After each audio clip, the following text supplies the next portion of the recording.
Bonjour, c'est Lucilla Léon-Félix, coach en stratégie financière et business. Je te souhaite la bienvenue sur ma chaîne. Donc, je te parle entrepreneuriat, investissement financier, développement personnel. Donc, si tu es intéressé par l'une de ces thématiques, je t'invite chaleureusement à t'abonner à cette chaîne. Tu peux aussi cliquez sur la petite cloche en bas à droite, comme ça tu vas activer les notifications et tu seras averti à chaque fois que nous mettrons en ligne l'une de nos nombreuses vidéos hebdomadaires qui vont t'apporter du bon contenu pour augmenter tes revenus comme cette vidéo que je m'apprête à t'introduire.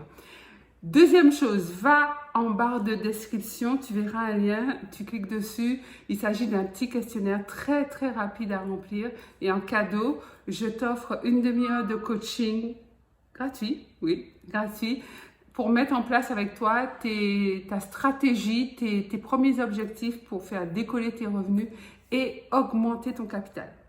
Sans plus tarder, allons dans le vif du sujet. 4 étapes pour parvenir à la liberté financière. Tout le monde parle de liberté financière, mais tu ne sais pas comment faire. Tu veux démultiplier tes sources de revenus, mais tu ne sais pas comment t'y prendre. Cette vidéo est là pour t'aider. Je vais te donner 4 étapes fondamentales par lesquelles tu peux passer, mais en fin de vidéo, reste bien jusqu'à la fin. Je te montrerai comment tu peux switcher 1-2 étapes pour arriver à la fameuse liberté financière. Étape numéro 1, il s'agit du salariat. En fait, oui, en étant salarié, c'est une étape incontournable qui a toute sa valeur pour aller vers la liberté financière. Lorsque tu es salarié, en fait, tu ne t'occupes de rien, tu fais ton job, tu fais ton taf du mieux que tu peux. Mais tu ne t'occupes de rien fondamentalement parlant. Tu as ton chèque de paye en fin de mois ou ton virement en fin de mois comme en tant que salaire. Tu fais ton travail, mais les problèmes d'entreprise, les aléas de la vie d'une entreprise, c'est pas toi qui les subis, c'est ton patron. Donc c'est très confortable en tant que travailleur, c'est-à-dire que tu fais un travail, mais tu n'as pas les tracas qui vont avec en tant que chef d'entreprise. C'est-à-dire que tu fais le job pour lequel tu es payé. Donc, effectivement, ça peut générer du stress, mais bon, à compétences requises, normalement, tu fais ton travail très correctement. Et en fin de mois, tu as le salaire convenu. Être salarié, c'est très bien. En fait, le salariat est très décrié, mais pas par moi. Pas par moi parce que le salariat, pour moi, a plusieurs avantages. Le premier avantage, c'est de faire quelque chose que tu aimes.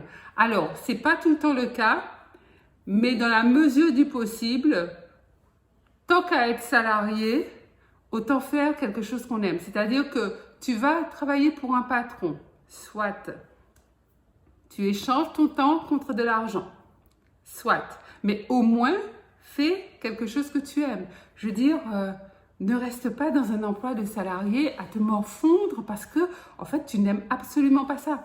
Tu dois te lever tous les matins et tu dois te lever, je dirais, le sourire aux lèvres. Et tu n'arriveras à faire ça que si tu aimes ce que tu fais. Un autre avantage du salariat, c'est que le salariat t'ouvre des portes, surtout si tu es en CDI. C'est-à-dire que si tu veux faire un investissement, si tu veux acheter quelque chose, si tu veux souscrire une bonne dette, il suffit de montrer tes fiches de paye, que ton banquier voit que tu es en CDI et ton prêt est accordé. À moins que tu sois déjà surendetté, mais la plupart du temps, si ta situation financière, bancaire est correcte, tu auras le prêt. Les banquiers aiment énormément les gens en CDI. Leurs clients préférés, ce sont les salariés en CDI. C'est pas les entrepreneurs, c'est pas les chefs d'entreprise, pas du tout, contrairement à ce qu'on pourrait penser. Ce qu'ils aiment encore plus, ce sont les fonctionnaires. Oui, quand tu es fonctionnaire, là, c'est sûr, non seulement tu as le fameux CDI, mais en plus, tu as la fameuse sécurité de l'emploi. C'est-à-dire que l'État ne peut pas couler en tant qu'employeur. Donc là, on te déroule le tapis rouge lorsque tu veux un prêt, lorsque tu veux demander un accompagnement financier. Donc, première étape, c'est le salariat. Alors, c'est vrai que le salariat, comme je disais, est fortement décrié, notamment par les entrepreneurs, parce que tu échanges ton temps contre de l'argent. Ouais. Et c'est sûr, soyons honnêtes. Si tu veux devenir riche, si tu veux la liberté financière, c'est pas en travaillant pour un patron, c'est pas en étant salarié, c'est clair. Parce que le salariat a aussi des inconvénients. Quand tu es salarié, tu as beaucoup moins de liberté. Tu as 7 heures de ton temps au minimum 7 heures de ton temps chaque jour qui est alloué au patron. C'est-à-dire que tu ne fais pas ce que tu veux, tu n'es pas libre de tes mouvements, donc tu bosses pour le patron pendant 7 heures tous les jours. C'est ton patron qui décide de ton niveau de revenu, donc de ton train de vie. C'est ton patron qui décide du coup quel type de bien tu vas habiter, parce qu'en fonction de ton salaire, tu ne pourras pas forcément avoir un duplex dans le 16e. C'est ton patron qui décide à quel moment tu pars en vacances, parce que il faut avoir les congés quand même pour pouvoir partir. Il faut qu'il te dise oui, vous pouvez partir en vacances. Et c'est lui qui te dit dans quelle voiture tu roules, parce que c'est comme l'histoire de se loger. Hein. Si tu as un salaire de 2000 € chaque mois, tu vas pas rouler en Ferrari, si toutefois les Ferrari, c'est ton kiff. Bon. Ça, le salariat, ça a ses limites, c'est sûr. Si tu aspires à devenir riche, si tu aspires à accéder à la liberté financière, le salariat, c'est un tremplin en fait. C'est un tremplin dont tu te sers à plus ou moins longue échéance pour t'amener vers le stade 4 qui est la liberté financière. Deuxième étape par laquelle tu peux passer dans ton cheminement vers la liberté financière, c'est tout ce qui est profession indépendant, on va dire. Alors, les indépendants, ce sont les consultants, les professions libérales, infirmières, infirmiers, médecins, dentistes, coachs, enfin, toutes les fonctions, tous les métiers sur lesquels tu gères ton activité, tu gères ton emploi du temps. C'est sûr que ça rapporte beaucoup plus que le salariat. Mais en même temps, quand tu es en indépendant, c'est-à-dire que ça ne tombe pas tout cuit à la fin du mois. C'est toi qui dois aller chercher les clients. C'est toi qui dois faire ton commercial. C'est toi qui dois faire en sorte que tes revenus tombent en fin de mois. Le bon côté, c'est que tu peux déterminer ce que tu veux gagner comme revenu. Et généralement, lorsqu'on est indépendant, on gagne beaucoup plus qu'en étant salarié. Donc, tu as cette latitude de choisir ton niveau de revenu que tu n'as pas lorsque tu es salarié. Il y a un aspect qu'on retrouve également dans le salariat, c'est que lorsqu'on est indépendant, on paye beaucoup d'impôts. En fait, les salariés et les indépendants, mais surtout les indépendants, sont les plus taxés par l'État. Lorsque tu es salarié, c'est sûr que, en plus quand tu es dans la classe moyenne, alors là, l'État s'assoit sur toi. Tu es son fauteuil massant, relaxant. Il est à l'aise. Quand tu es indépendant, tu payes aussi beaucoup d'impôts parce que tu as les impôts de l'activité et tu as les impôts de ton salaire en fait que tu prends. On arrive maintenant à la 4e étape. La 4e étape, c'est l'entrepreneuriat, l'entreprise, être chef d'entreprise. Là, on commence déjà à changer les rapports commencent à changer. C'est-à-dire que tu n'es plus comme pour le salariat ou les indépendants à travailler beaucoup, à courir, Quand tu es indépendant, tu échanges aussi ton temps contre de l'argent, hein, de toute manière. Donc, tu travailles beaucoup, tu cours après l'argent. Quand tu es chef d'entreprise, la donne s'inverse. C'est-à-dire que tu as créé une boîte et si tu es suffisamment stratège en tant que chef d'entreprise, ton entreprise n'a pas besoin que tu sois dedans pour générer des revenus. Ça, c'est super important. C'est-à-dire que dès la conception, moi, c'est ce que j'apprends à mes clients en coaching, c'est dès la conception, tu fais en sorte que ton entreprise n'ait pas besoin de toi pour rouler. Alors, ça ne sera pas forcément vrai au début, mais l'idée, c'est d'aller vers ça, de tendre vers ça.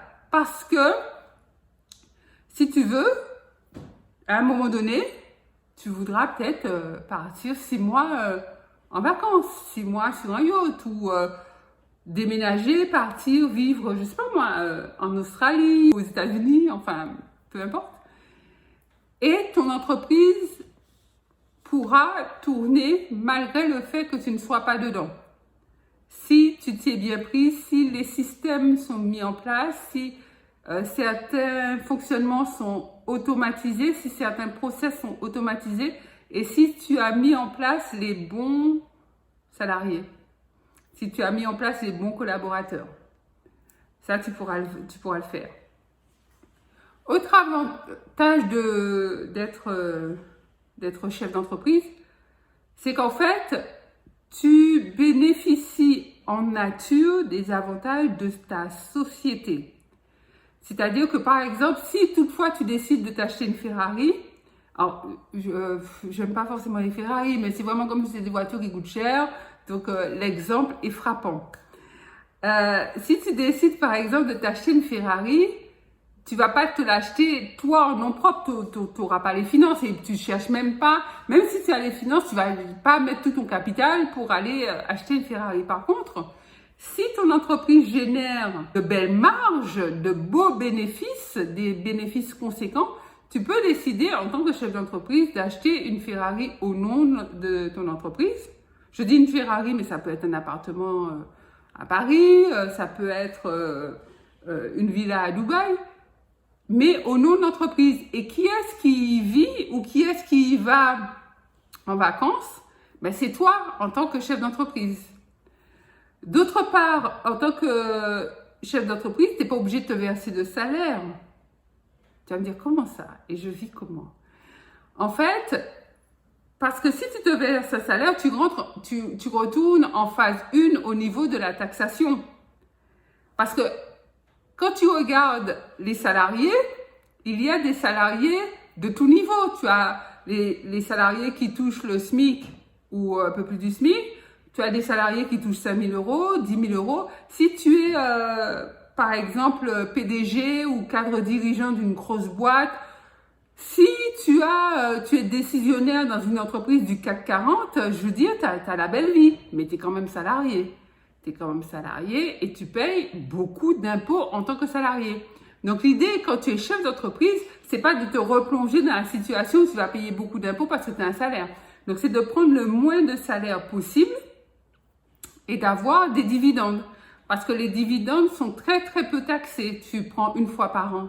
Donc c'est à toi de prendre suffisamment, de calculer ton train de vie et tes besoins financiers pour toute l'année, ou pour le mois, et tu multiplies par 12. Tu prends les dividendes qui te font bien.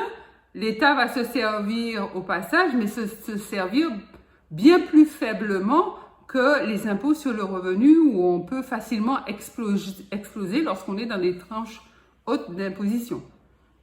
Donc, être chef d'entreprise, avoir sa boîte, créer sa boîte, là, on est déjà dans le bon plan, en fait. Mais on n'est pas encore à la liberté financière. La 4e étape, c'est d'investir, de devenir investisseur. C'est cette étape et seulement cette étape qui te permettra finalement d'être dans la liberté financière. Quand tu as fait des investissements qui te rapportent, que tu sois là, que tu ne sois pas là, à minuit, à midi en hiver, en été, quand tu dors, quand tu te douches, bref, l'argent rentre, ce sont des revenus passifs. Donc, c'est là où tu accèdes à la liberté financière. Et plus tu multiplies les investissements, plus à moyen, long terme, dépendamment du type d'investissement que tu fais, tu accéderas à la liberté financière. Donc, cerise sur le gâteau, en fait, pour accéder à cette étape 4 de la liberté financière, tu n'es pas obligé de passer par la phase 2 ou par la phase 3. Tu n'es pas obligé d'être consultant ou indépendant. Tu n'es pas obligé d'être chef d'entreprise. Tu peux passer, par exemple, si actuellement tu es salarié, tu peux, en tant que salarié, même si tu ne gagnes que 2 000 €, tu peux commencer à investir. Ça peut être l'immobilier, ça peut être en bourse, ça peut être sur Internet, une boutique en ligne. Enfin, il y a plusieurs sources d'investissement possibles. Tu commences à investir. Petit à petit, tu mets en place des stratégies d'investissement financier et même en tant que salarié, à un moment donné de tes investissements, tu vas remplacer ton salaire et là, tu seras dans la liberté financière. Voilà, c'est ce que je voulais partager avec toi. Dis-moi en commentaire à quelle étape tu en es, à quel stade tu en es. Beaucoup sont salariés. Dis-moi à quelle étape tu aspires, ce que tu veux mettre en place. Partage cette vidéo, partage-la autour de toi à 1-2 personnes de ton réseau, WhatsApp, Facebook, etc. De manière à ce qu'elles puissent édifier, inspirer et puis apprendre à d'autres personnes. C'est Luce-là, business coach, coach en stratégie financière. Je te dis à très vite pour une nouvelle vidéo. Bye bye.